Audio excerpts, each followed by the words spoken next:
Oi gente, tudo bem? Meu nome é Bianca Marcheso e esse é o quadro Eu Me Lembro, onde eu trago casos de feminicídio que aconteceram aqui no Brasil. Hoje eu trouxe um caso que repercutiu muito na época, que é o caso Carolina Slakta, que aconteceu em 2015 em Santa Catarina. Lembrando que o intuito desse vídeo não é desrespeitar as vítimas e muito menos criar sensacionalismo. E se você tem alguma sugestão de caso, deixe aqui embaixo nos comentários para que eu possa trazer em algum vídeo futuro. Caroline Gisone Slakta tinha apenas 18 anos na época dos fatos. Ela foi descrita pelos seus familiares como uma menina muito bondosa e muito sorridente. Ela nasceu em Uruçanga, um município em Santa Catarina que tem aproximadamente 20 mil habitantes. Mas quando ela ficou mais velha, ela se mudou junto com a sua família para um outro município em Santa Catarina chamado Morro da Fumaça, que fica mais ou menos uns 20 quilômetros de distância de Uruçanga. Desde que ela nasceu, uma das partes que mais chamava a atenção da garota era a sua beleza. Como muitos sulistas, ela era bem loira, dos olhos azuis claros e um sorriso muito marcante. Carol, como era chamada, ela tinha muitos amigos e era bem próxima a eles, estava sempre em contato, conversando com eles e tinha aproximadamente 2.300 amigos no Facebook.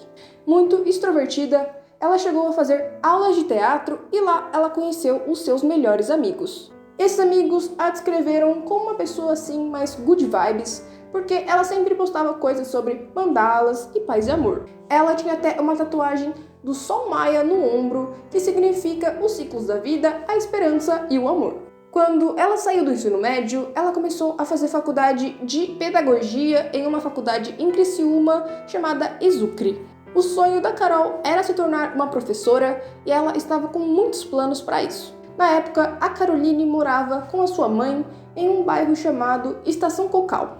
Geralmente, a mãe da Caroline saía por volta das 7 horas da manhã de casa para trabalhar e deixava a filha dormindo. Isso era meio que parte da rotina delas e depois que a Carol acordava, ela já ia fazer as suas coisas. Mas, infelizmente, no dia 8 de outubro de 2015, alguma coisa aconteceu. Isso porque, no dia anterior, a Carol havia marcado com seu avô, seu Eugênio, de 63 anos, de irem ao supermercado fazerem compras juntos. A garota então, logo depois que acordasse, precisaria ir ao mercado de encontro com seu avô.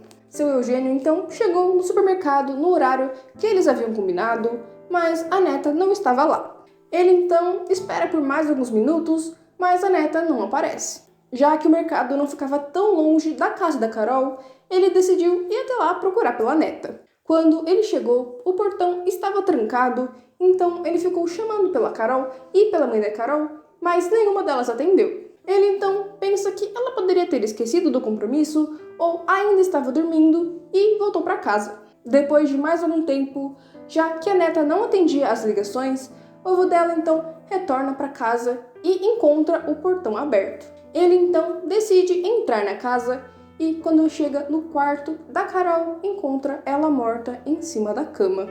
A Carol estava nua, envolta em uma poça de sangue e com o rosto desfigurado. Ele então, em choque, chamou a polícia, que rapidamente iniciou as investigações. A Polícia Civil começou a ouvir os familiares e os vizinhos e o caso começou a repercutir em todo o estado. Eles então começaram a suspeitar de um vizinho, porque de acordo com todo mundo que eles ouviram, ele tinha comportamentos estranhos. Ele é Jean Paulo Pereira de Freitas, de 30 anos, vizinho da Carol. Ele era casado com uma colega de trabalho da mãe da Carol e ainda tinha uma filha pequena. Conforme o tempo passava, mais a mídia estava em cima do caso e mais a polícia pressionava o Jean.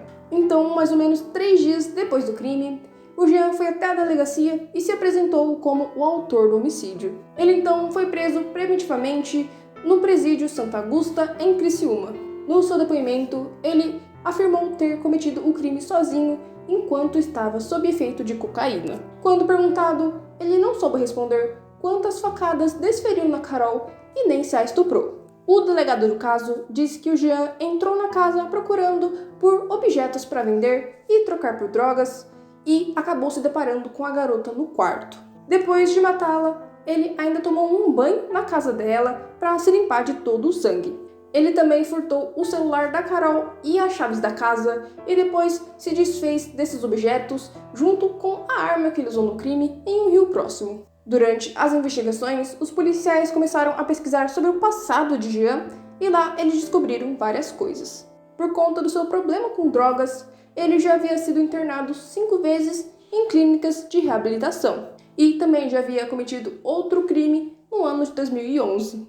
Mas o crime só foi descoberto em 2015 por causa do assassinato da Caroline. Uma sobrinha da ex-mulher do Jean, que na época tinha 15 anos, afirmou que ele a estuprou. Mas ela só contou isso depois do que aconteceu com a Caroline. E voltando ao caso, ela foi encontrada despida com sinais de estupro. Na análise preliminar do ML, constatou que houve estupro, mas a polícia precisou esperar mais de um mês para o laudo oficial sair. Por causa das contradições no depoimento do Jean, as investigações seguiram em aberto e, depois dos resultados do IML, o Jean seria julgado por estupro, latrocínio e homicídio. Quando o laudo saiu, apontou que a Caroline morreu por hemorragia devido às 37 facadas desferidas no seu pescoço, cabeça e mãos. A esse ponto, o caso ocorria em segredo de justiça e nem a família da vítima sabia o que estava acontecendo. Até que, em janeiro do ano seguinte, a primeira e única audiência foi marcada e realizada no Fórum de Uruçanga. A audiência foi marcada com sentimento de revolta pelos familiares e amigos da vítima, que protestaram com faixas e camisetas pela Caroline. O julgamento durou cerca de 4 horas e 6 pessoas foram ouvidas, incluindo o Jean, que confessou o crime, mas negou o estupro. E só depois de 4 meses, o processo chegou à juíza, que proferiu a sentença. O Jean foi condenado a 29 anos de reclusão em regime inicialmente fechado. Como o caso ocorria em segredo de justiça, não se sabe ao certo por quais crimes o Jean foi condenado, mas na denúncia do Ministério Público estava latrocínio e estupro. A sentença não foi definitiva, então o Jean poderia ter recorrido da decisão da justiça. Um fato revoltante desse caso é que a família da Caroline não foi notificada sobre a sentença e eles descobriram só através da mídia. Para a família, a pena foi insuficiente e para uma tia da Caroline, nós fomos pegos de surpresa.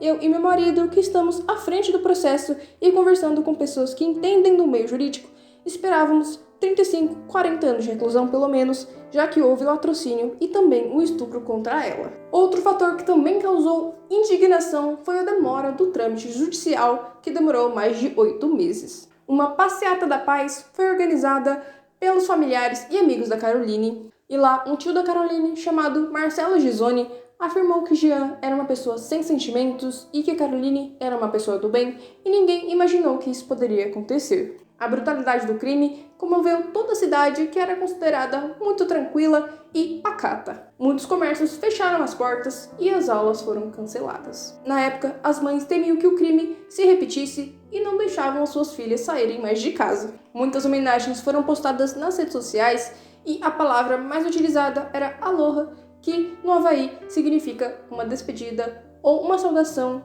que era muito importante para Caroline. No velório dela, muitas pessoas diziam não acreditar no que havia acontecido. E, de acordo com uma das melhores amigas da Caroline, ela era uma pessoa sensacional. Não tinha inimigos, uma pessoa do bem. O choque é muito grande, a ficha ainda não caiu. Acho que vai cair quando a gente não receber mais mensagens dela, que eram frequentes.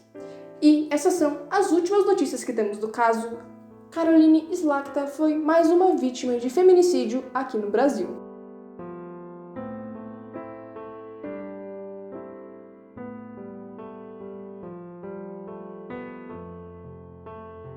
Bom, gente, esse foi o caso de hoje. Eu espero que vocês tenham gostado do vídeo.